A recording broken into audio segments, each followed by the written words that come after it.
Hello there, I am the Walrus Wizard, and today's video is a bit different, though, given my recent stuff that should be no surprise. Regardless, happy October. My favorite time of the year, fun fact.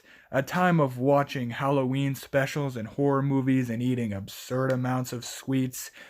There's nothing better than October.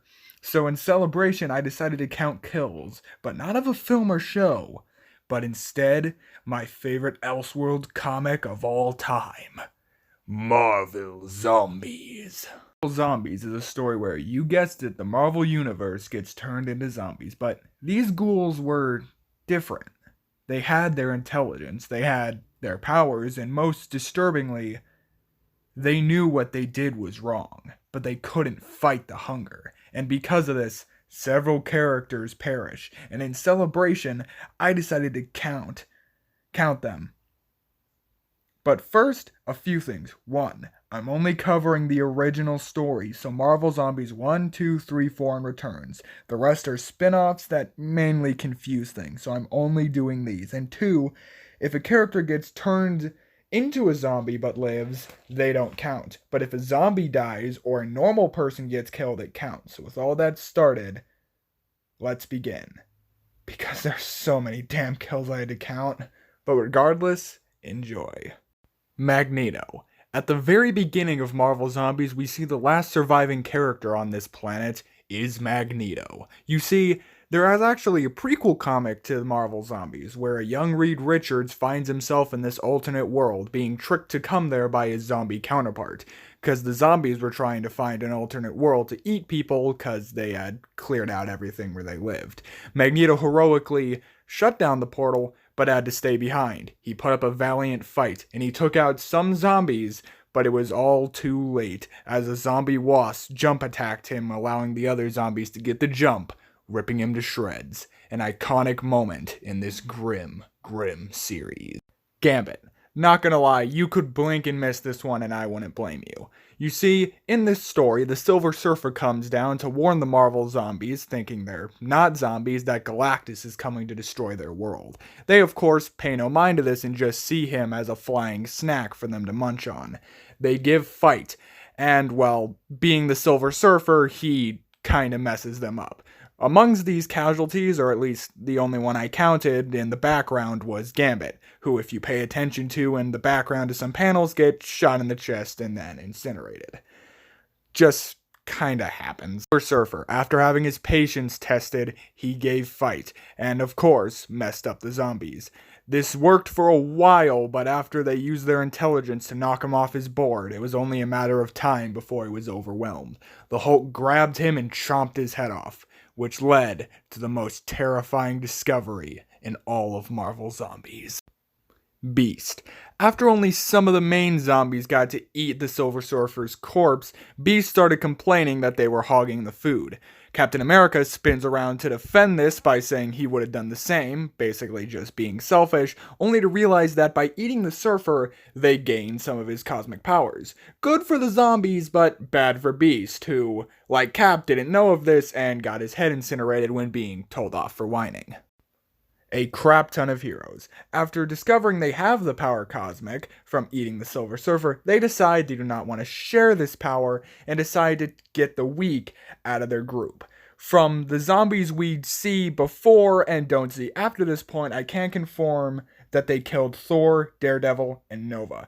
Many others were definitely killed, but these were the main ones that stick out, and I'm not counting 50 unnamed zombies in the background.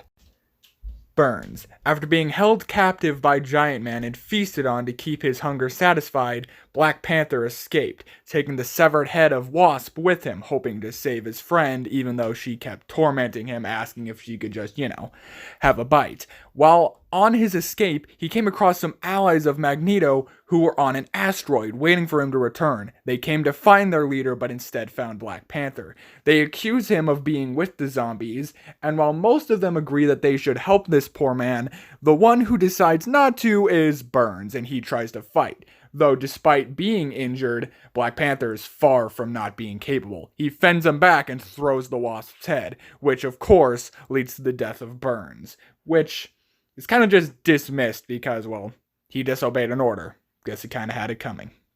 a crap ton of villains. After eating the Silver Surfer, they realize they probably should have listened to him as Galactus shows up. Much battling occurred with actually no casualties, and they finally figure out a plan to stop him. They build a cannon that combines all their cosmic powers to shoot down Galactus, weakening him enough so they can eat him. But after this plan succeeds, they realize that the zombie villains want a cut of the cake. They of course will not allow this, as they want him all to themselves, so they battle. It's a classic battle of Marvel heroes versus Marvel villains, just with flesh-eating zombies that will rip each other apart. Though because the Marvel heroes have the power cosmic, it's obvious that they hold the advantage, leading to the death of several villains, namely Mole Man, Venom, Juggernaut, Rhino, Dr. Octavius, Lizard, Doctor Doom, Green Goblin, Stiltman, and Sabretooth. Venom of which getting a particularly sad death as he gets shot by Spider-Man before revealing that the symbiote no longer heals him as he's no longer a suitable host as he withers away.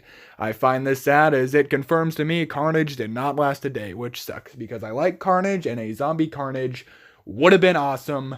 Don't lie. America, or as he's called in this comic, Colonel America. During the Battle of the Villains, he of course goes up against his arch nemesis, the Red Skull. He of course pins him down, being far stronger, only for Red Skull to reveal the reason he always lost is, well, because he didn't have an obvious weak point, as he takes out his arm and rips out the exposed brain, which finally puts down Captain America. Red Skull. Spider-Man does not take too kindly to seeing his zombified friend getting killed just like that, so he lasers Red Skull's head off, still talking, and stomps it. Quite brutal, but honestly, Red Skull had it coming. Galactus, the most important death in all of Marvel Zombies, for when they all feast on him, they obtain his ultimate power, leading to the end of the comic where they all go off into space in search of other worlds to devour. A plan that, as we soon learn, succeeded.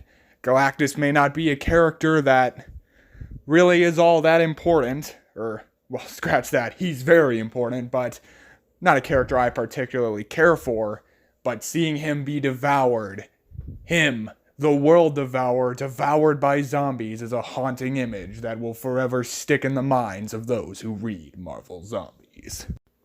Thanos. Kicking off Marvel Zombies 2, like I said, it's revealed that their plan had worked. With the power cosmic, they were easily able to wipe out all the galaxy. Problem is, now there's nothing left to eat, and when they get hungry, they get hangry. Amongst two of these zombies was Hulk and, of course, Thanos. Thanos insults Hulk, telling him that if he didn't eat double the rations, that they would have more food. Hulk doesn't take this, and so he decides to thunderclap Thanos' head, crushing it into a big, pulpy explosion.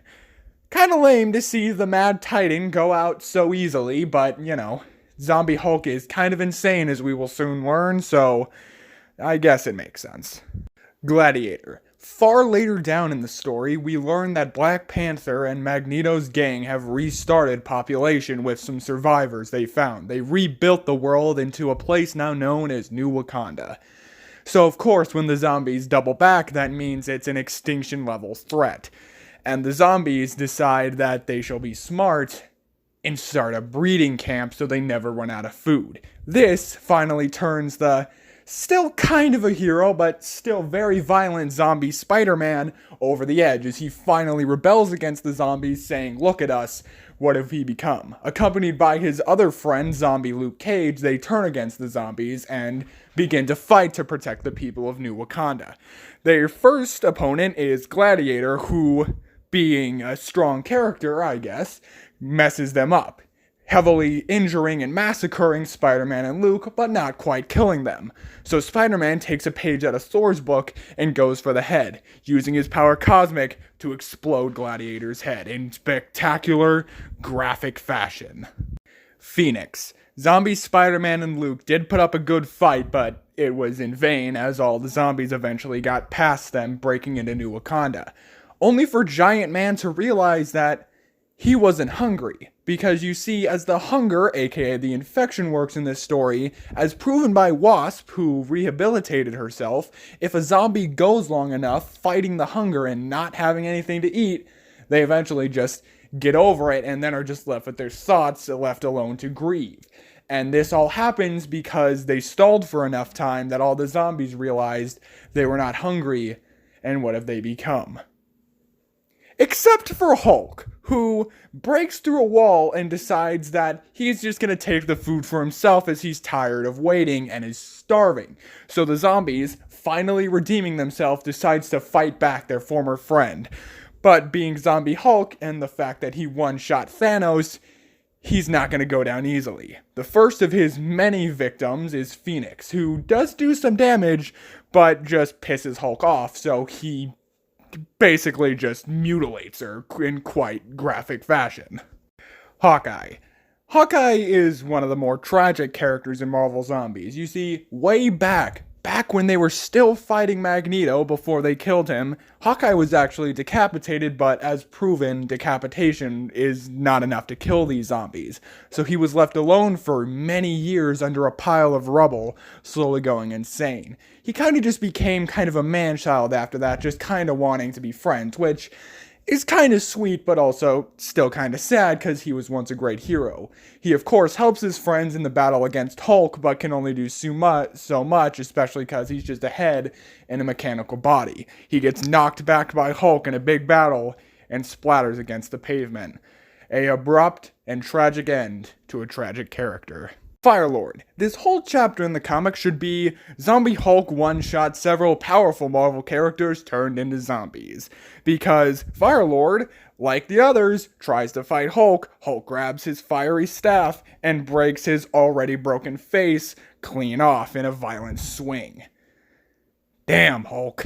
Iron Man. Iron Man is one of the first to redeem himself and is, of course, killed by, well, the Hulk.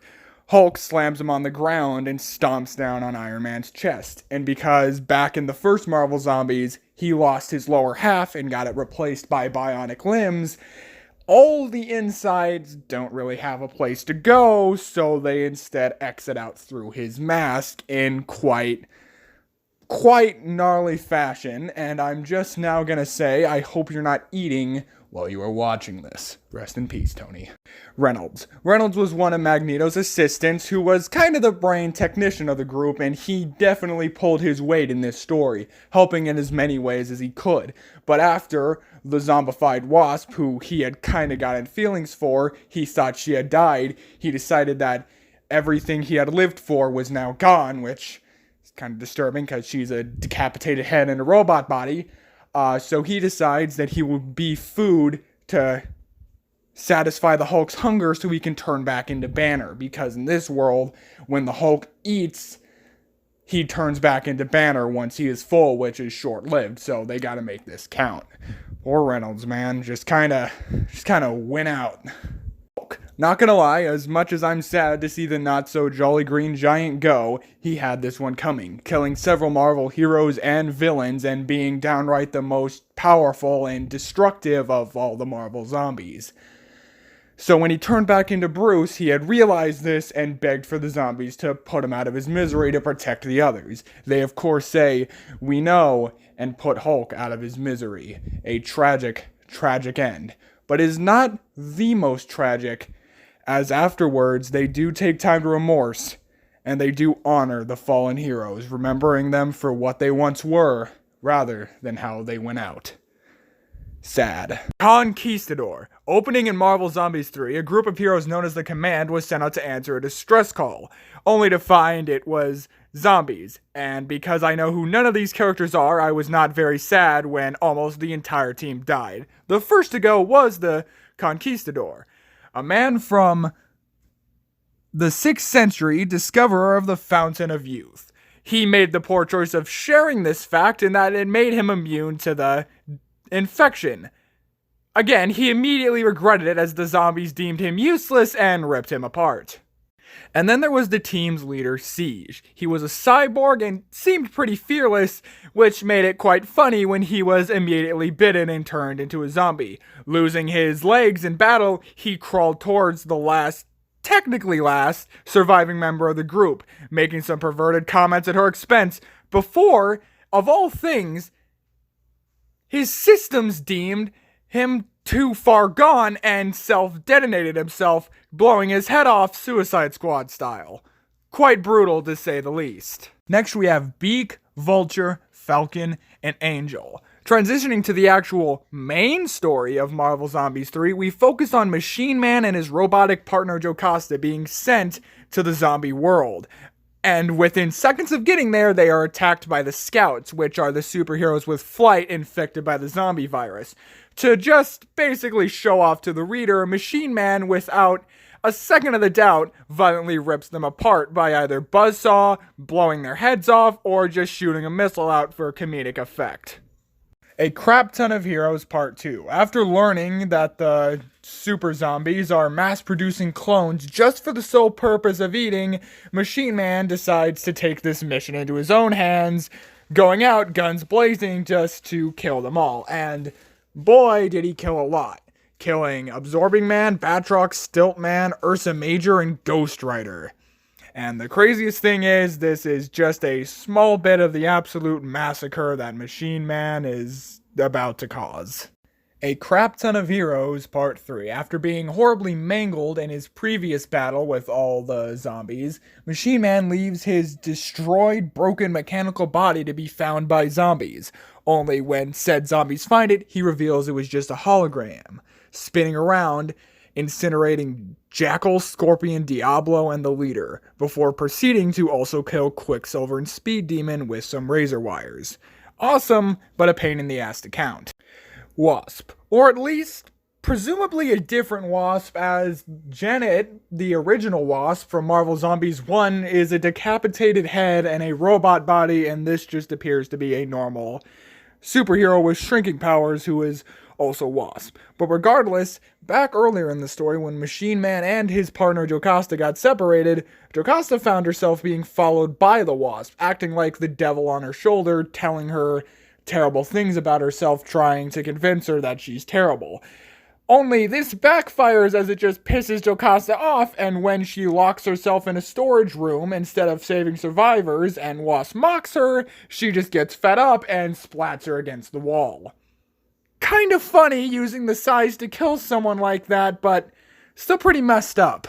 A Crap Ton of Heroes, the final chapter. Continuing his rampage, we see Machine Man here using the mutant dog Lockjaw, who can teleport, as kind of a battle horse, riding him into battle, using his mechanic body to blow away Weiser, Karnak, Medusa, and then finishing off Lockjaw using a brain with a landmine put in it to make him play fetch, just a very violent way. And thank goodness this is, unlike other movies with Final Chapter, the actual final chapter, because this is the last massacre Machine Man goes on. Thank you. Morbius. Back on the base that sent Machine Man and Jocasta on the mission, this whole time, their resident doctor, Dr. Morbius, has been at work, when really, back in issue 1, it was revealed that this was the zombie Morbius from the other world who was keeping the real Morbius hostage and feasting off him. And when he finally gets out of the base to deal with Machine Man himself, he is literally stabbed in the back by himself before exploding in the sun because staked vampire rules. Also, can I just point out, he calls himself a Vambi. What that is just a very, very dumb name. Not much else to say. Morbius is a cool character. It's cool that he's the main focus of Marvel Zombies 4, but what the hell was he thinking when he called himself a Vambi? Captain Mexica. At this point in the story, Machine Man is absolutely fed up with these zombies, so when Captain Mexica shows up right after they dealt with Morbius, he just gets fed up with all this and just plain cuts him in half. Not much else to say, other than I've never heard of Captain Mexica, and I find him kind of funny. Vanessa Fisk. Okay, so she may not have been a superhero or a well-known character. I'm not even sure if she's in any other comics, but I feel like she was important enough to mention. You see, she's the actual living human, a real living human who's been being kept safe and hidden from the other zombies by Wilson Fisk, aka the Kingpin, who did get turned but fought the urge long enough to keep himself from eating. Until that is, Machine Man ruined his plans of cloning, destroyed everything, and ruined his plans of dimensional travel via a teleporting zombie Doctor Strange. So, out of stress and because he's upset, he eats his wife. Comics. Piranha. Not gonna lie, no clue who this guy is. I'm not even sure if they show his death on panel. All I know is that he's a fishman. I think he's involved with Attuma, and he's killed by Morbius in the Midnight Suns and Marvel Zombies 4. And then there's Lightning Fist, Ogre, and Razor Wire. Never heard of these characters before, and I don't think the writers cared, because literally 2 panels after being introduced in the comic, they are immediately killed by a virus spreading infectious zombified storm. Cool way to go, but I still don't know who the hell these people are, and I'm more confused that this is surprisingly all the deaths in Marvel Zombies 4. Kind of a low body count. Huh. You've been probably wondering up to this point, where the hell have all the other Marvel Zombies go? The Spider-Mans and the Caps and the Hulks and all those main ones. Well, I forgot to mention that at the end of Marvel Zombies 2, they were actually betrayed by the people they swore to protect and sent to another place. What other place? Why, another freshly non-zombified Marvel universe. The first to arrive there is the kind-hearted zombie Spider-Man still trying to act heroic.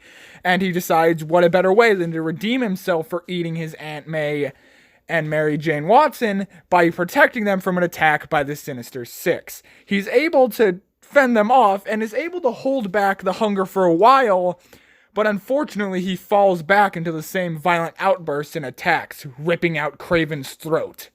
He then goes on to kill the rest of the Sinister Six, starting with Mysterio, which he uses his newly acquired zombie sense to sense the flesh on the real Mysterio to attack through his illusions, ending with him punching straight through Mysterio's bubble, ripping out his brains. Not gonna lie, gore-wise and creativity, this Mysterio might have my favorite death in all Marvel Zombies. Who would have thought it would have been Mysterio? After that, Spider-Man just massacres the rest, using Electro as a makeshift oven to cook and eat Doc Ock, which is awesome, before jumping up to rip off Vulture's wings before using said wings to decapitate Electro. Brutal, and I love it. This might be my favorite scene in all of Marvel Zombies just because I'm a Spider-Man fan and nothing else. Kingpin. Kingpin was the one who brought together the zombified Sinister Six, and after they all died, he decided he'd deal with Spider-Man himself. Ooh, big mistake, especially being a big, muscular man like Kingpin. Ripping your shirt off and jumping into battle did not fare well for him, as he was immediately tackled to the ground and ripped apart by Spider-Man. Jane Watson, Gwen Stacy, and Harry, and the Sinister Six again. So after killing his worst enemies, he then realizes that he really should have stayed hero, as the zombified villains then proceed to kill Peter's friends. He lashes out in anger, once again realizing what he's done, and ends with him violently ripping apart the Sinister Six before screaming out loud what a monster he is. Quite tragic. If you've been paying attention, you probably would have noticed I only counted 5 of the Sinister Six, and that's because, well, Sandman actually got away. Not because he could get away from the zombie Spider-Man, far from it, but Spider-Man simply scared him away by saying that while he could infect him, he was not worth it, as he tasted like dirt. This scared away Flint Marko as he went retreating to hide away, having a mental breakdown at what the hell has just occurred in front of him. So imagine how much he panics when his world Spider-Man, who isn't a zombie, shows up. He lashes out in anger and in an awesome line yells, "You want to eat me? Eat this!" And then he shoves himself down Spider-Man's throat before proceeding to explode him from the inside. Chestburster style. I have no words. That's messed up, terrifying, and awesome all at the same time. The Watcher. If you're familiar with What If, then you'll know the Watcher is a character who just watches over the multiverse. Well, there's a different Watcher per universe, and this is this world's version of the Watcher. And it's a shame that he is immediately gobbled up by the newly arrived zombie giant man, immediately falling back into his old ways. Now, it is revealed that this Watcher survived later, But I'm still counting this because he is clearly dead in this shot, so I'll take him coming back more as a reincarnation, which I buy as the Watcher's incredibly powerful. Still brutal, and quite the amazing way to end the chapter following all that Spider-Man brutality. Happy Hogan. Oh, poor Happy. You were so good in the movies, and yet here you are, immediately going down to the basement at Stark Industries just to be immediately bitten and killed by Giant Man. Or infected, but given the end of this whole part of the story, I'm just gonna take a wild guess Happy isn't alive. Pepper Potts. Now, in this world, Tony Stark actually isn't much of a hero, he's more of a washed-out drunk millionaire way past his best. Now, he's been kinda just goofing around this whole time, not really contributing, which comes back to bite him as Pepper gets infected, leading to him actually throwing up on her, which is gross, until he reveals it was a strategic move as he's infused his blood with nanobots that proceed to rip Pepper Potts apart. Quite brutal, and really over the top for a random character like Pepper Potts. Tony Stark. Once again, this universe's Tony is kind of a drunk loser. So, after seeing Pepper die and just kinda not really caring, he gives Rhodey the Iron Man armor and lets the zombies eat him, letting them all know as they eat him, his blood is filled with the nanobots, taking out some zombies with him. Still kinda going out like a hero, like Iron Man always does. Iron Fist, Sunfire, and Shang-Chi. In part 3 of this story, we follow Zombie Wolverine attempting to kill a Kitty Pryde. Amongst this, he comes across several allies of X-Men and other heroes. Amongst these are Iron Fist and Sunfire, who he promptly stabs in the head and neck, killing immediately because he doesn't care. Shang-Chi tells him, basically, that's not kind and I will stop you, and then Wolverine just spins around and kills him. Kinda really easy, but it's Wolverine, so I buy it. Elektra. During Zombie Wolverine's massacre, this world's Wolverine shows up and starts fighting with him. But along the way, they also stop fighting each other to fight the Hand, a group of enemies of Iron Fist and Daredevil and other characters. Amongst these was Elektra, who was again promptly stabbed in the chest and murdered by Zombie Wolverine, which he says he regrets. Hulk's allies. In this Marvel universe, the Hulk is the Hulk from Planet Hulk, a storyline in which Hulk is banished to another planet to live out his days by the Illuminati, a group consisting of Iron Man, Black Bolt, Mr. Fantastic, and Doctor Strange. And like the story, they send a bomb destroying the planet they sent Hulk to, which sucks as Hulk had just settled and actually got a wife. This angers Hulk, like most things, so he goes off on revenge. His first stop is Black Bolt, because he lives out in space, so he was the closest. What him and his allies he did not expect to find, though, was that Black Bolt had already been turned by Giant Man, as had all his mutant people. So they attack, killing his allies. Helium was ripped apart by zombies by getting ganged up on. Korg was reduced to rubble when Black Bolt let out one of his famous roars, incinerating him pretty much. And then Meek and a no-name other bug were chomped on as a sign of mocking by Giant Man as Hulk was watching. Only Hulk and his friend Eloy are able to escape, but after realizing Hulk was bitten mid-battle, the hunger consumes him, and just like that, we have another zombified Hulk as he bites his friend in half with one fatal chomp. But all good things must come to the end as we get to the kind of abrupt climax of the original Marvel Zombie story. You see, Hulk went to Earth after his encounter with Black Bolt and pretty much infected a large chunk of the population, including a longtime friend/rival of his, the Sentry. We then flash cut years later where the zombies have destroyed yet another world, except now there's a group of zombies, all of which are big threats, consisting of characters like Moon Knight, Quicksilver, and the Super Skrull. But then it's revealed that through all this, Zombie Spider-Man stayed true to his good nature and actually assembled a group of other zombie heroes to fight them off and stop them once and for all. It's also worth mentioning that these zombies that are now the antagonists do bring up killing a lot of other zombified heroes, but it was kind of confusing and it's a little hard to read, so I guess it's worth mentioning some characters like Black Panther and Captain America do perish in a battle that is mentioned that wasn't shown, so I guess I'll mention that. But in this final battle, a lot of heroes are mangled and ripped apart. I'm not going to go one by one because there's a lot.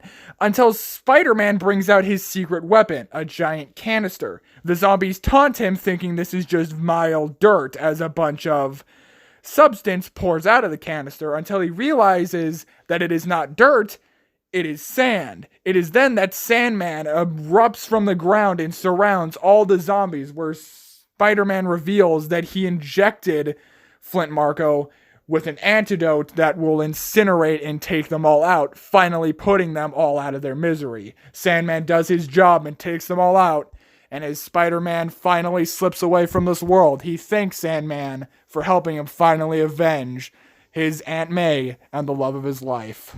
Noblest sacrifice as Spider-Man's was, though, Marvel Zombies does not have a happy ending, as Sentry was captured mid that battle by Giant Man, who had been working for the other zombies to build a portal, like always, to another dimension to start the whole cycle again. He captures and uses Sentry as an energy source.